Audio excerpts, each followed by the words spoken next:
Olá, boa tarde. Me chamo Roberta Augusta Garinho e sou graduanda do curso de Licenciatura em Pedagogia pela Universidade do Estado do Rio de Janeiro, através da modalidade EAD, que é ministrada pelo CEDERJ.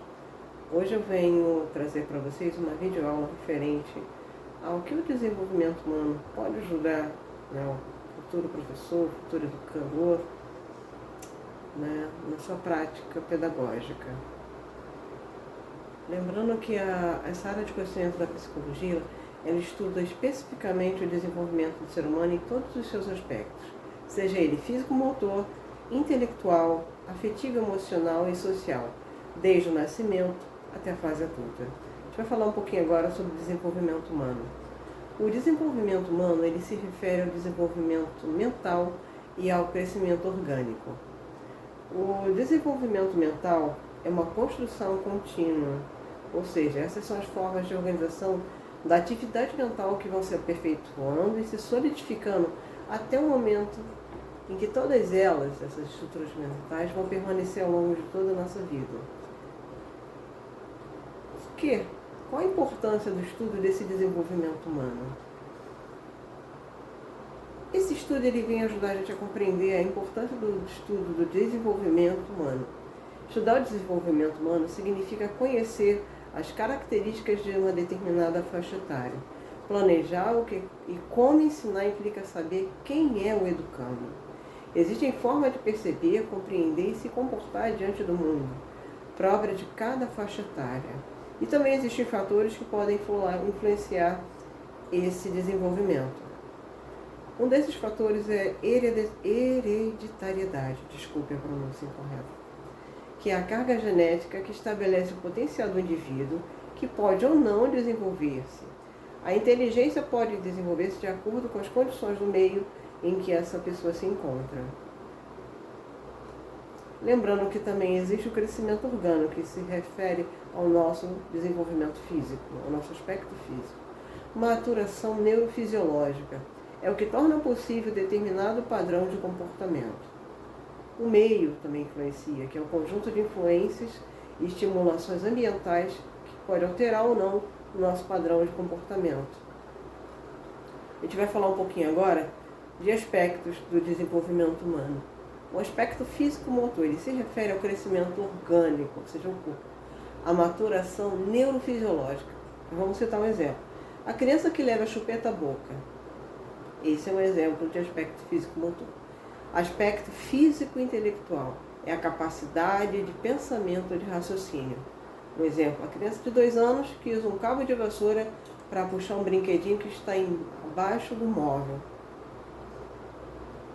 A gente vai falar agora do aspecto afetivo-emocional, que é o modo particular que o indivíduo integra as suas experiências. A sexualidade faz parte desse aspecto. Um exemplo, a vergonha que nós sentimos em determinadas situações. Aspecto social é a maneira como o indivíduo reage diante das situações que envolvem outras pessoas. Um exemplo é quando em grupo uma criança que permanece sozinha. Não é possível encontrar um exemplo puro, né, desses aspectos, porque todos eles se relacionam permanentemente, ou seja, eles se misturam. A gente vai falar agora um pouquinho da teoria, né, do desenvolvimento de Piaget. Ele divide os períodos de desenvolvimento de acordo com o aparecimento de novas qualidades do pensamento. Nesse período, o que mais importante acontece é o aparecimento da linguagem. Como decorrência do aparecimento da linguagem, o desenvolvimento do pensamento se acelera. A interação e a comunicação entre os indivíduos são as consequências mais frequentes da linguagem.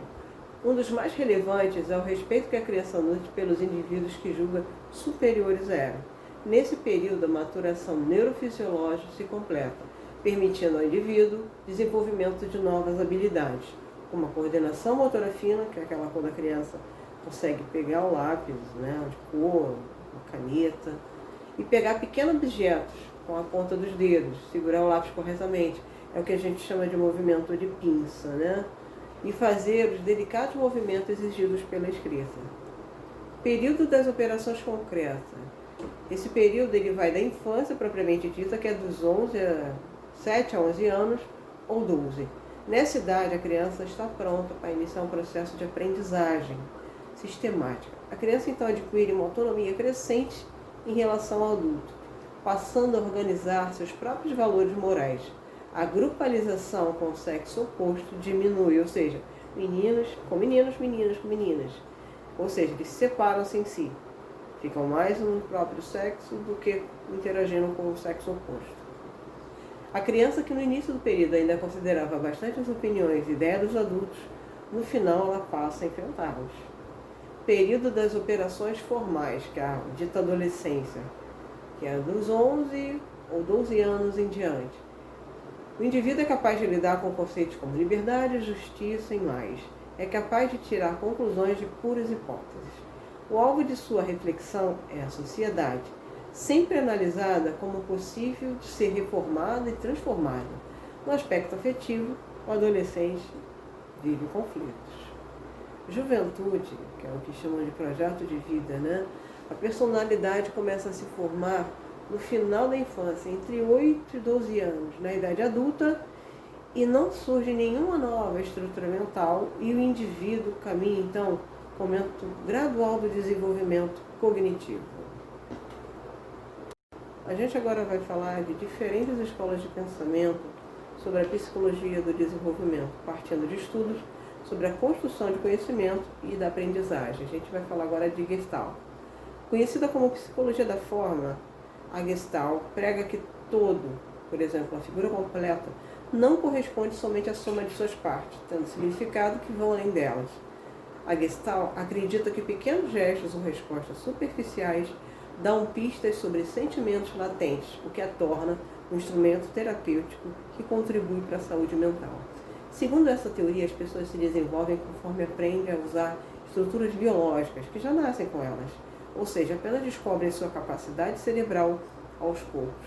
Apesar de colaborar com o estudo do comportamento humano, essa ideia foi superada mais tarde, quando cientistas descobriram que é possível ampliar a capacidade de aprendizado. Teoria psicanalítica de Freud. Famosas ideias de Sigmund Freud evidenciam os aspectos emocionais do desenvolvimento, destacando sua influência no comportamento natural e a cada fase da vida. O neurologista e pesquisador rompeu a concepção racionalista ao afirmar que a maior parte das atividades da mente humana é de ordem consciente, profundamente impactada por fatores afetivos. Em 1923, a obra O Ego e o Ia formalizou sua teoria de divisão para a mente, composta por id, ego e superego. O id, o nosso inconsciente, é definido como uma força propulsora, não socializada e que busca pelo prazer incondicional da pessoa, sendo movido pela libido ou energia da pulsão sexual. O ego seria a parte mais superficial responsável pelas interações entre indivíduo e meio, enquanto o superego atua como controlador dos impulsos do id e as intenções do ego.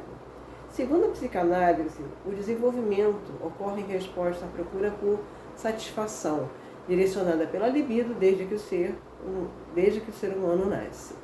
Assim, a cada etapa do desenvolvimento, o indivíduo se concentra em uma parte do corpo e em ações que lhe dão mais prazer. Um exemplo é a fase oral, na qual os bebês concentram a libido na região da boca, já que a alimentação em contato com o chupeta e mordedor os deixa satisfeitos. A gente vai falar agora um pouco de do behaviorismo.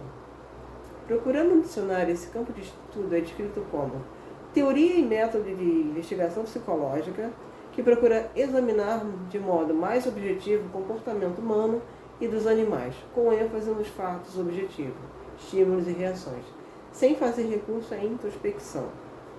O behaviorismo acredita, então, que os comportamentos mudam a partir das alterações ambientais, sendo o estímulo uma mudança no ambiente e a reação uma mudança realizada pelo indivíduo. Sua contribuição para a psicologia do desenvolvimento se encontra na descoberta de que é possível alterar padrões de comportamento. Lev Vygotsky, um dos principais representantes da teoria cognitiva. Vygotsky tem uma visão diferenciada do desenvolvimento humano, considerando as pessoas como construtoras de sua realidade ou representação interna do mundo em que vivem. Um dos destaques de seus estudos é a perspectiva de que, para construir seus conhecimentos, o indivíduo interage com o meio e momento histórico em que se insere. Então a gente pode seguir falando agora sobre a importância, qual a importância da teoria do desenvolvimento. Ela apoia o trabalho realizado por psicólogos, professores, pedagogos, especialistas em saúde mental, entre muitos outros profissionais. Eles se valem do aprendizado sobre o processo de desenvolvimento em diferentes fases da vida, aplicando essas teorias e descobertas para mudar comportamentos no dia a dia de pacientes, alunos e até clientes, no caso de psicólogos. Em resumo, a psicologia do desenvolvimento possui 3 finalidades principais. A primeira está no reconhecimento da origem das condutas, sejam elas cognitivas, sociais, afetivas ou psicomotoras. A segunda, ela corresponde à identificação de mecanismos que provocam respostas e, por consequência, determinados padrões de comportamento.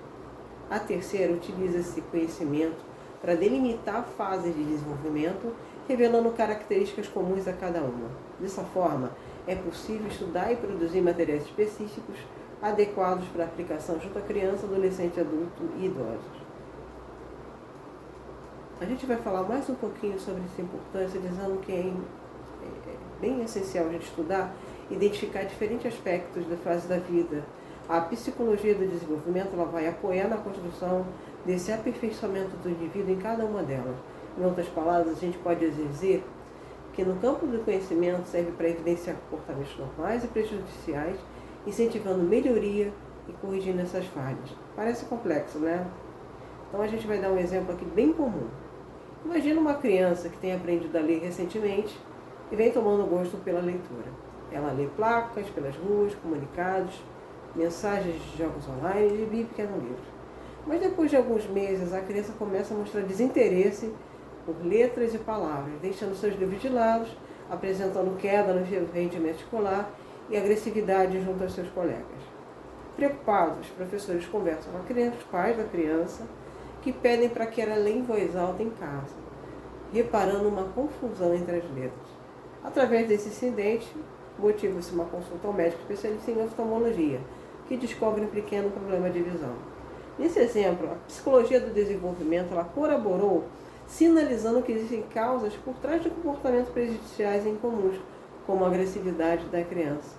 Isso porque o desenvolvimento humano é formado por 4 pilares que a gente já citou anteriormente, que é o aspecto físico-motor, o aspecto intelectual, o aspecto emocional e o aspecto social.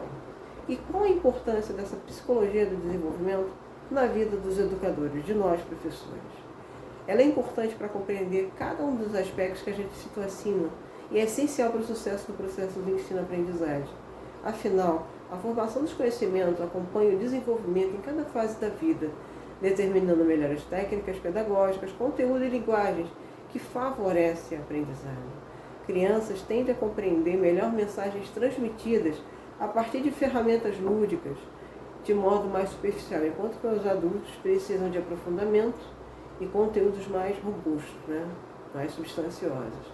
Ou, nas palavras da educadora Thelma Saramatos, Fernanda Nasciuti e Vilma Lena Nista Piccolo, a gente pode dizer que a partir da compreensão de que o ser humano está em constante evolução e que passa por fases de desenvolvimento com características individuais relacionadas ao seu processo de aprendizagem, torna necessário que o professor tenha conhecimento em torno das teorias do desenvolvimento, com informações sobre as diferentes fases evolutivas de seus alunos.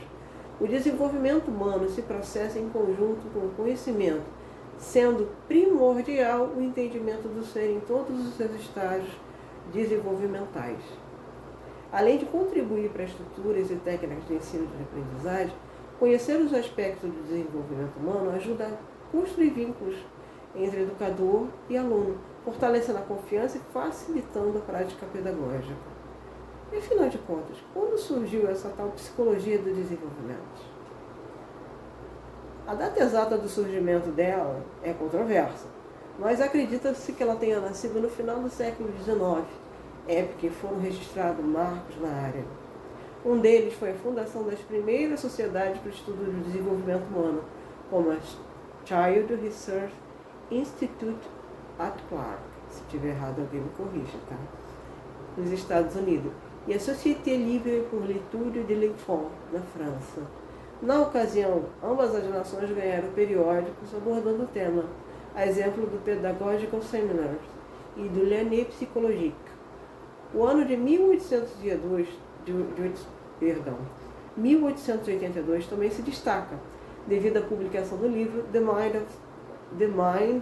of the Child, do qual William Pryor já chamava a atenção para particularidades da mente infantil, despertando interesse de pesquisa a respeito do assunto. Quais os campos de discussões da psicologia do desenvolvimento? O tema afeta diferentes segmentos e campos de discussão, pois envolve variáveis afetivas, cognitivas, sociais e biológicas das pessoas ao longo da sua vida. Nesse sentido, antigas teorias relacionavam o desenvolvimento humano apenas a variáveis externas, ou somente as internas. Atualmente, existe um consenso de que ambos os tipos afetam a forma como o indivíduo cresce e se transforma. As variáveis internas, elas consistem em processos presentes desde o nascimento e bases genéticas, que predispõem à formação de determinados comportamentos e características. As variáveis externas, por outro lado, elas descrevem a influência que o ambiente exerce sobre a maturação do ser humano, que se desenvolve de maneira distinta em diferentes sociedades e momentos históricos. Uma pessoa criada em sociedade com um apelo religioso, por exemplo, provavelmente terá interesses diferentes daqueles que teria se nascesse em um local onde a religião é pouco valorizada. Quanto ao momento histórico, podemos observar, por exemplo, a redução na quantidade de filhos à medida em que as mulheres ganham melhores perspectivas nos estudos e na carreira. Variáveis externas impactam, inclusive, no processo de aprendizagem, já que é necessária uma exposição a algo novo para aprender. Bom, a gente agora também já abordou as principais escolas de pensamento e o que isso pode impactar na nossa vida como pedagogo, como futuro educador. Muita coisa, porque é através da teoria do desenvolvimento que a gente vai ter o conhecimento necessário para atuar diretamente no ponto em que vai ser necessário intervir na vida da criança. Então, estudem, se aprofundem mais, porque é através da teoria do desenvolvimento que a gente vai ter ferramentas suficientes, né, para atingir talvez o ponto nevrálgico em que esteja o problema da criança. Né? A gente vai tentar ajudar através desse aprofundamento, né, nas teorias de desenvolvimento infantil. Muito obrigada e boa sorte a todos.